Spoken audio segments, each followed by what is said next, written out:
Western academy रे ओडिशार समस्त विद्यार्थी बंधु माननकु अभिनंदन।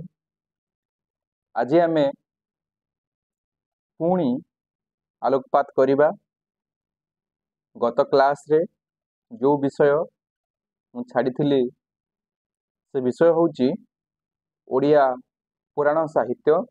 विशेष भाव रे एटा आपण मानकर यूजीसी नेट रे मध्य कामरे आसीबो। तत्सहित यह आमर एसएसबी पीजीटी एवं ओपीएससी रो जो पीजीटी परीक्षा होबा को जाउची सेही सिलेबस रे यह अंतर्भुक्त। तेणु जो विद्यार्थी बंधु माने केवल एमसीक्यू देखुचंती, एमसीक्यू देखिले पूर्णता हबो नाही बा गोटे विषय रे सविशेष ज्ञान हबो नाही। आपण मानकु थियोरी बेस क्लास मध्य देखिबार आवश्यकता अछि।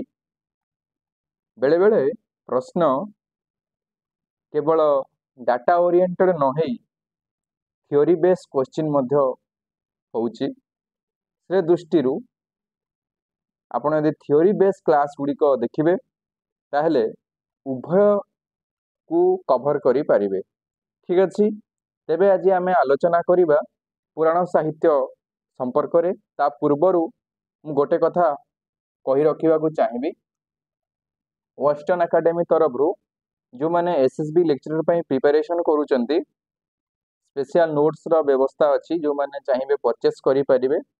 जो माने वर्तमान पीजीटी पई बा पीजीटी ओडिया पई प्रिपरेशन होउचंती सेही माननक पई वर्तमान तो बहुत पिला फोन करचंती जे पेड कोर्स रो व्यवस्था किछि अछि कि। वर्तमान जेहेतु हमर सेशन ओवर हे गलानी, वर्तमान आमे पिलांकर सुविधा दृष्टि एमसीक्यू रो प्रैक्टिस बा मॉक टेस्ट जहाको कहि पारिबे ताहाले तारो पीडीएफ भी आमे मध्य शेयर करूचु।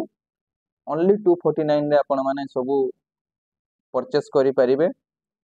जो माने डिसेंबर सेशन पई प्रैक्टिस करूचंती बा प्रिपरेशन करूचंती यूजीसी नेट ओडिया पई ताहेले मध्य आपण थरे मात्र जॉइन करी लाइफ टाइम पर्यंत वेस्टर्न एकेडमी सहित जोड़ित हो पारिबे। ठीक अछि, आमे जोठु मु छाड़ीथली पुराण साहित्य सेउठी पुणी आरंभ करूची जे अष्टादश शतकर जो पुराण कार माने अछंती तन्मध्यरु किछि बछा बछा पुराण स्रष्टा मानक विषय रे मु सूचना देबी, जोटा विशेष भाव रे परीक्षा उपयोगी। सेगुड़ी को हला जेमती ईश्वर दासंकर कृतित्व होची गुरुत्वपूर्ण। चैतन्य भागवतर रचयिता हेउचंती ईश्वर दास।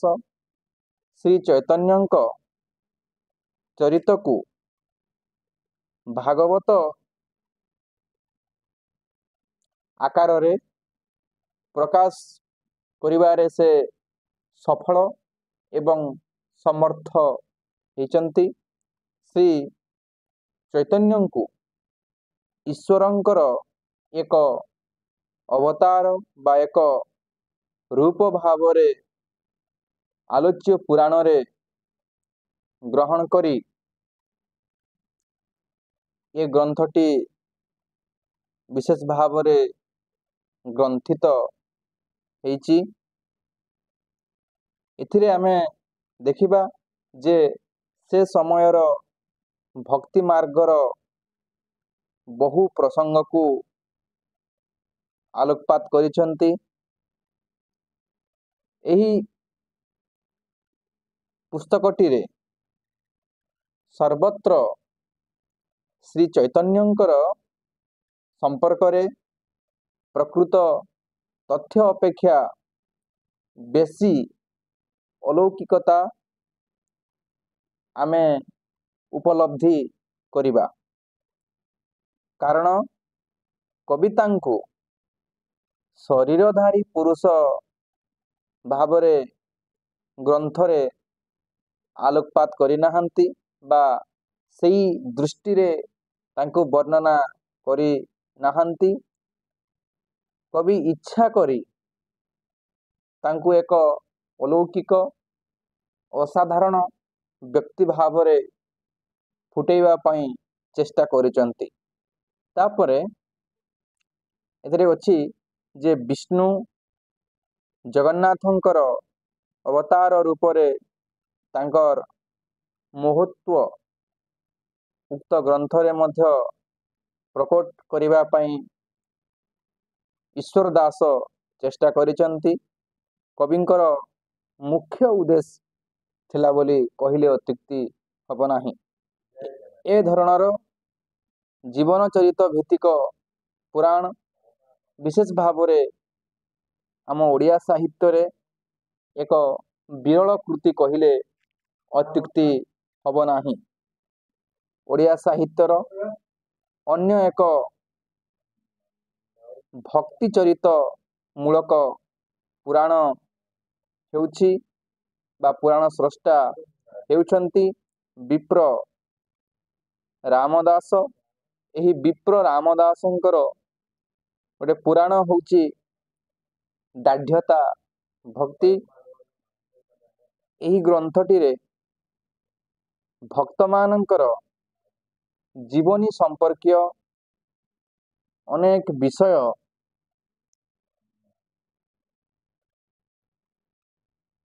ସଂଯୋଜିତ ହେବାର ସୂଚନା ମିଳେ। ସେ ପ୍ରଚେଷ୍ଟା କରିଛନ୍ତି ଯେ ଭକ୍ତମାନଙ୍କର ଭାବମୂର୍ତ୍ତିକୁ ସର୍ବସାଧାରଣରେ ମହାନ କରିବା ସକାଶେ ଏଥିରେ ବହୁ ଅଲୌକିକ ଏବଂ କପୋଳକଳ୍ପିତ କାହାଣୀର ସଂଯୋଜନା ବା ଅବତାରଣା କରିଛନ୍ତି। ସେଥିରେ କହୁଛନ୍ତି ମୁଁ ଲୋକଙ୍କୁ ଏହା ମିଛ, ସାଧୁଙ୍କୁ ଅଟଇ ପ୍ରତ୍ୟକ୍ଷ। ମୂର୍ଖ ଲୋକଙ୍କୁ ଏହା ମିଛ, ସାଧୁଙ୍କୁ ଅଟଇ ପ୍ରତ୍ୟକ୍ଷ। ଏଇଭଳି ଭାବରେ ବିଶ୍ୱମ୍ବର ଦାସ, ରଘୁ ଅରକ୍ଷିତ, ବନ୍ଧୁ ମହାନ୍ତି, ମଣି ଦାସ ପ୍ରମୁଖ ଭକ୍ତଙ୍କର ଜୀବନୀକୁ ଅତି ସ୍ୱତନ୍ତ୍ର ଏବଂ ନାଟକୀୟ ଢଙ୍ଗରେ କବି ଦାଢ୍ୟତା ଭକ୍ତି ଗ୍ରନ୍ଥରେ ଉପସ୍ଥାପନା କରିଛନ୍ତି।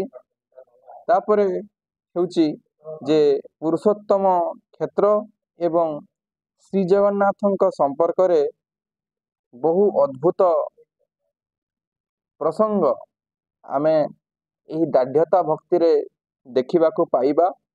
ଓଡ଼ିଆ ସାହିତ୍ୟରେ ପୁରାଣର ସଂଖ୍ୟା ବିଶେଷ ଭାବରେ ଖୁବ୍ ଅଧିକ। ଗାଁ ଗହଳରେ ଆମେ ଯେତେବେଳେ ଦେଖିବା ଯେ ଅଳ୍ପ ଶିକ୍ଷିତ ଜନସାଧାରଣଙ୍କ ଏସବୁ ଅତ୍ୟନ୍ତ ଆଗ୍ରହ ସହକାରେ ସେମାନେ ପାଠ କରିବାର ଦେଖିଛେ ଆମେ। କୃଷ୍ଣ ସିଂ, ନୀଳାମ୍ବର ଦାସ, ରାମ ଦାସ, ପୀତାମ୍ବର ଦାସ, କାହ୍ନୁ ଦାସଙ୍କ ପରି ପୁରାଣ ଲେଖକ ଗଣ ସାହିତ୍ୟିକ ମାନଙ୍କ ମହଲରେ ବିଶେଷ ଭାବରେ ପ୍ରିୟ ଭାଜନ ହୋଇଥିଲେ ସୁଦ୍ଧା ଓଡ଼ିଶାର ପୁରପଲ୍ଲୀରେ ରହିଥିବା ଅଗଣିତ ପାଠକମାନଙ୍କ ସେମାନେ ଅଶେଷ ଶ୍ରଦ୍ଧା ଭାଜନ ହୋଇପାରିଛନ୍ତି। ଓଡ଼ିଆ ପୁରାଣ ସାହିତ୍ୟର ଧାରା ଜୀବନ ପରି ଏକ ବ୍ୟାପକ ଧାରା। ପିଲାମାନେ ଆଧୁନିକ ଯୁଗରେ पुराण रचनार परंपरा बंची रही आमे देखा जाए। ऊनविंश शतक ए शतकर विशेष भाव शेष पादरे संबलपुर हैतेशिणी पृष्ठारे जड़े अज्ञातनामा लेखक बली भागवत क्षमा करिवे कली भागवत शिरोनामारे एक पुराण मध्य लिखिथिले। एथिरे आमे देखिबा जे ऊनविंश शतकर पाश्चात्य भूमुखी वातावरण को करा जाइछि प्रचंड विद्रूप तार स्वरूप एभली भावरे ए पुराण रे अछि। कहंती बुद्ध विप्रवर तांबूल जेबेरे धरिले विधर्मी छुई से आसिले।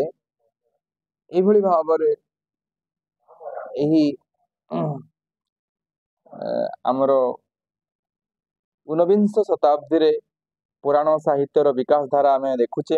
तापरे होची विंश शतकर फतुरानंदଙ୍କ परी जने विशिष्ट व्यंग साहित्यिक भावरे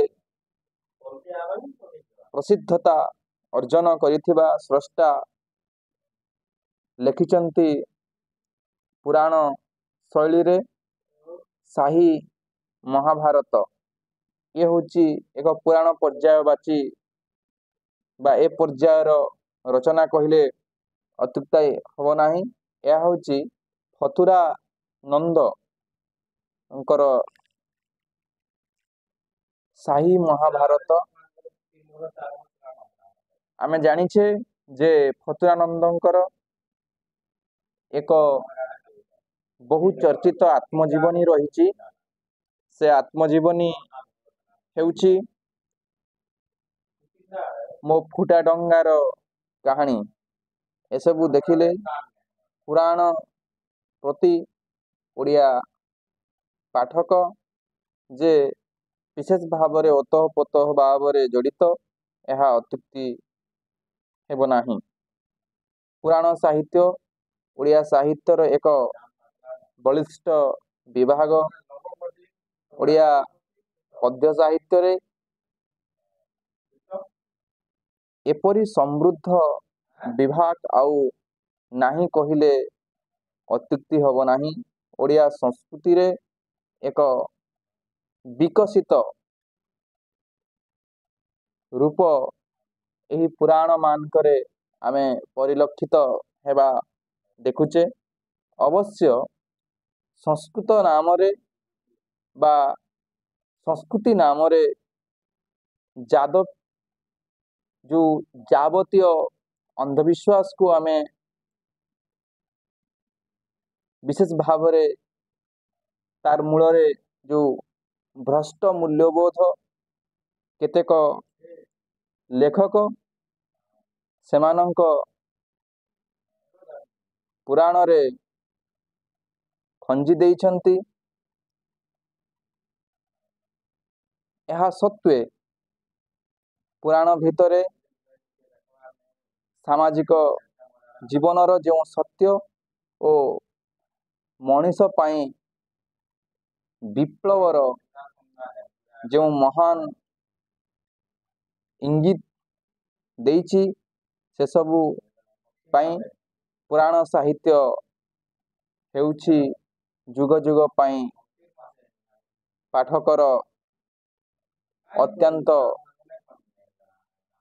आदरणीय।